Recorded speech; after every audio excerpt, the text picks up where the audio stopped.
The story begins with an image of a movie theater screening a film, where many people are watching. A young boy is sitting alone. After a while, the theater usher comes in with a flashlight, shines it on the boy, and tells him to leave. As soon as the boy sees the usher, he quickly runs out, and the man chases him outside, but the boy suddenly vanishes. Immediately, another man approaches the usher and asks what happened. The usher replies that he was chasing the boy who always sneaks into the movies without paying. The other man tells the usher to let him go, as he is just an orphan boy. The other man's family appears to see the boy hiding nearby but doesn't tell the usher. The man who defended the boy seems to be the theater's concession vendor. After everyone leaves, the boy comes out of his hiding spot, intending to run outside, but the usher spots him again and chases him. The boy runs outside and disappears. The usher shouts after him, telling him not to do it again, or he will call the police, implying he only wanted to scare the boy into stopping. Next, the image cuts to the boy walking down a snowy street in a heavy snowfall. He looks cold and tries to hitch a ride from passing cars, but no one stops. Then, a kind-looking family stops their car, and the boy is delighted. The family, consisting of a father, mother, and 2 children, a son and a daughter,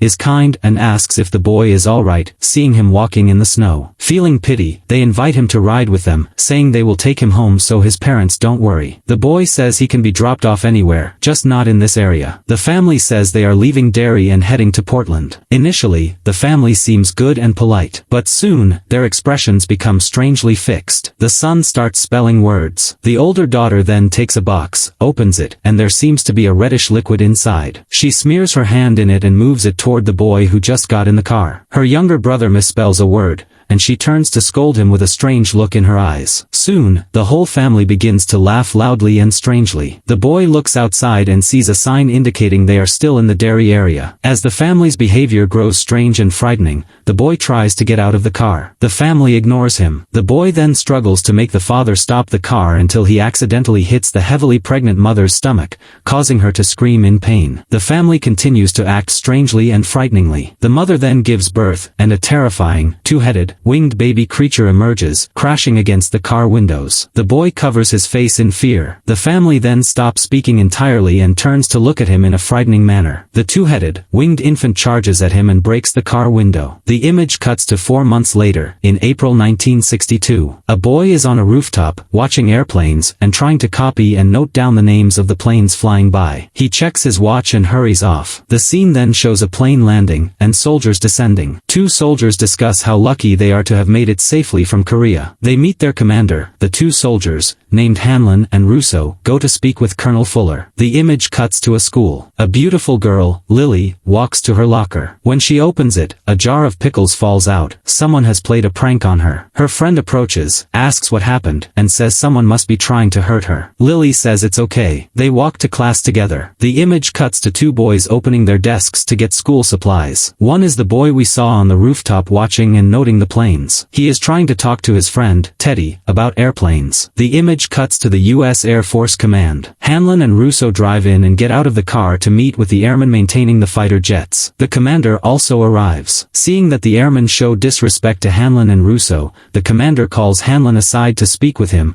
and the airmen's expressions look troubled. The commander tells Hanlon to meet him in his office tomorrow before leaving. The image cuts back to the 2 boys in their room. The boy who likes planes also likes other strange things, like stories about aliens or extraterrestrials. This boy likes strange things, but his friend, Teddy, is quieter and more serious. When his friend talks about aliens abducting people, Teddy remembers their friend, Maddie, who has been missing for 4 months. Teddy's friend says Maddie is gone, so why bring it up? But Teddy says they can't be sure because no one found his remains. His friend doesn't want to listen and walks away. Teddy then says Maddie might still be alive because he might have run away somewhere, as he was lonely that day because they didn't go out with him for his birthday. Teddy's friend still doesn't care about the issue, and Teddy walks away. Meanwhile, Lily is in the bathroom, tying her hair and smiling to herself, seemingly reminiscing about a happy past moment. She looks sadly at a bracelet she is wearing and begins to remember a time when she and Maddie met alone on the same rooftop where the airplane enthusiast boy was. Maddie told her it was a secret place he and 2 other friends, Teddy and Phil, liked to go because the building manager never locked it,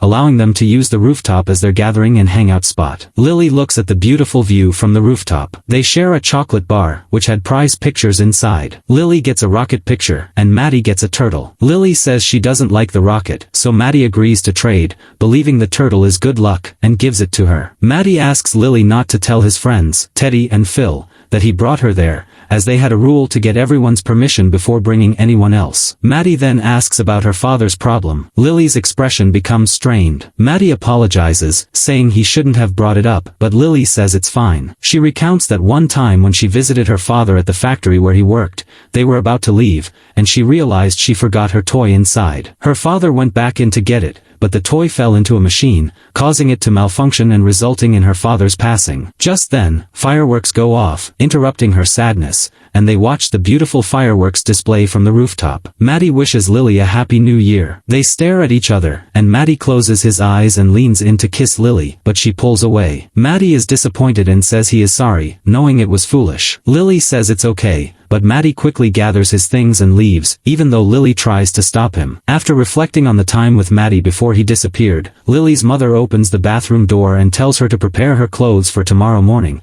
as they are leaving early to visit her father's grave. They haven't been in nearly a year. Lily says that if everything is irreversible, she doesn't want to go, as her father is gone anyway. Her mother asks if she thinks it's right that they haven't been there in almost a year. Lily says she knows her father's body isn't there, but she still can't accept the reality of his loss. Her mother replies that she is not the only one who feels unable to accept it. She and everyone else feel the same, but she hopes time will help her heart heal. Before closing the door, her mother tells her not to forget to take her medication. Lily then notices a strange noise coming from the drain hole in the sink. When she listens closely, she hears Maddie's voice repeating the word trouble. She tries to talk to the voice through the drain, asking if it's Maddie, where he is, and to come home, saying everyone misses him. Then, Maddie's voice shouts loudly, "He won't let me go." A finger then reaches out of the drain hole, causing her to scream in terror. Lily takes the object she heard Maddie's voice coming from, the plumbing fixture, and tells her friends about it. Her friends seem skeptical and don't believe her strange story. Lily says it's fine if they don't believe her. They continue walking to class until they meet a group of female students. The girls smile strangely at Lily's friend, even though Lily knows this is the group that has been bullying her. Lily's friend immediately pulls her into the bathroom and says, "Lily, I've tried to be your friend, but sometimes you make it difficult," and then leaves her. This means her only close friend has left her due to the pressure from the bullying group. The image cuts to Teddy and Phil riding their bikes, talking. Phil, who is curious and likes strange things, keeps asking and talking about weird stories with Teddy. Suddenly, they see Lily sitting alone by the road. They stop their bikes, sensing Lily has something to tell them. She gets up and says she has something to discuss. They go up to their secret rooftop spot to talk. Lily tells them the strange story about hearing Maddie's voice coming from the drainpipe. Teddy doesn't show disbelief, but Phil says he can't believe Lily's story. It sounds too fabricated. Teddy replies to Phil, saying, "You say what she says isn't believable. What about all the strange things you talk about, aliens and other strange things you like? Do you think those are believable?" Teddy then tells Lily that in his heart, he always wanted Maddie to be alive, but he's not sure whether to believe her story about Maddie talking through the drainpipe. Lily becomes discouraged that they, Maddie's closest friends and the last people she told, don't believe her. She looks hopeless and walks away. The image cuts to the Air Force Base, showing Hanlon in the commander's office for the meeting scheduled the day before. They discuss some matters. The image cuts back to Teddy eating dinner with his family, who appears to be wealthy. His father asks about his studies. Teddy avoids the question and replies that the food is delicious, which irritates his father. Teddy then asks a strange question, "Dad, can children tunnel through the ground? Or can some inhuman being capture children underground, holding them hostage and hurting them? Is that possible?" His father answers that his grandparents fled the Buchenwald camp during World War II and saw a family executed and their skin used to make lamps, which became a truly terrifying ghost story in the world. Teddy's father then grabs a fantasy novel Teddy was reading, throws it away, and expresses anger, saying this happens because Teddy reads too many imaginative books. The image cuts to Teddy reading his fantasy novel in his room. Suddenly, the lamp he is reading by goes out. When he tries to turn the switch back on, the lamp changes into a strange, terrifying object that looks like it's made of skin with a human face on it, similar to the story his father mentioned. He is so shocked he falls off his bed and crawls to hide under a table. The terrifying, strange lamp slowly moves toward him and makes a horrible sound. He screams in terror horror until his older brother comes in to ask what's wrong, and the strange object returns to normal. The next day, Teddy, Phil, and Lily meet again at their secret rooftop spot. Teddy is still in shock from being haunted by the evil spirit the previous night. Phil asks if he is next to experience what they have. Lily asks, "Do you believe me now?" Phil now believes them too, saying he trusts Teddy wouldn't lie. Teddy thinks they should tell someone, but Phil asks who would believe them, wondering if their parents would. Teddy says they don't need to tell anyone yet, but they need to find the truth about Maddie's disappearance. Phil asks how they should start. Lily replies that she has an idea for how to start finding the truth about Maddie's disappearance. The image cuts to them in a library with a machine that stores original newspaper editions. They patiently search through the papers to find the original news about Maddie's disappearance. Phil also brings along his younger sister. They finally find the report, which states the last sighting of Maddie was him running from the movie theater, seen by the theater manager and the family that sells concessions. They decide to go ask the girl who works with her family at the movie theater about the day Maddie disappeared. When they approach her and ask, the girl refuses and tells them to leave and stop bothering her and her family. Since the boy's disappearance, the police have kept questioning her family, disturbing her private life. She chases them away. They don't know what to do and decide to leave. As they are leaving, they discuss what Lily heard, the singing coming from the drainpipe, which was Maddie's voice. Hearing this, the girl returns and asks if they heard that too, because she also heard the same voice and was scared. The image cuts to night, showing Hanlon resting in his quarters. Suddenly, masked men with a gun threaten him,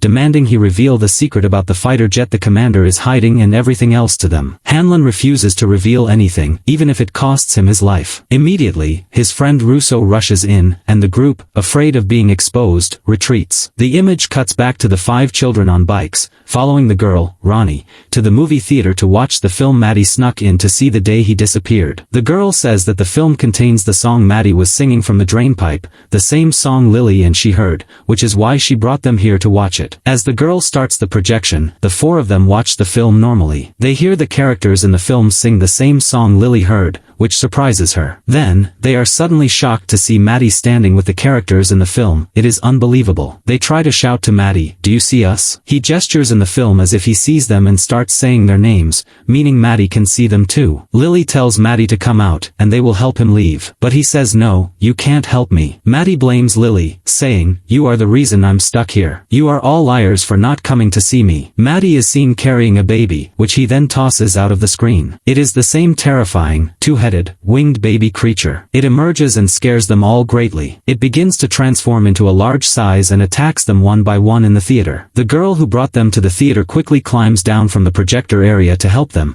but she only sees Lily. They quickly run outside and lock the door. The girl asks Lily what happened to the others. Lily shows her a detached hand, one of their friends, which she managed to grab while trying to help them. This implies everyone inside, except Lily, is gone. The story ends here. Completing part 1 of the story IT, welcome to Derry. If you want to see the next part and what happens next, don't forget to follow/subscribe for the next episode.